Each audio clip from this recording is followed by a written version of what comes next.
আসসালামু আলাইকুম viewers, this is Shakil. Welcome to my channel. Actually আজকে ভিন্ন একটা টপিকস নিয়ে আপনাদের সামনে উপস্থিত হয়েছি।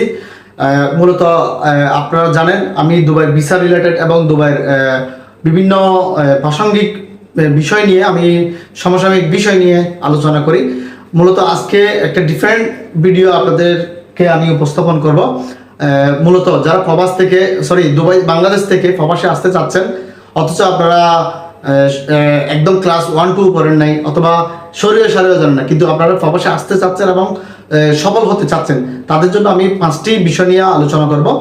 সো আমি বুটে আপনাদেরকে দেখাবো কোন বিষয়গুলো নিয়ে আপনি যদি ভালো পারেন, মানে আপনার অভিজ্ঞতা থাকে, আপনার দক্ষতা থাকে, আপনি সহজেই প্রবাসে এসে, মানে দুবাই বলেন, ওমান বলেন, সৌদি বলেন, কাতার বলেন, যে কোনো জায়গায় গেলে আপনি ভালো ইনকাম করতে পারবেন। সেই বিষয় নিয়ে আমি কথা বলবো। আসুন কথা না বাড়িয়ে আমি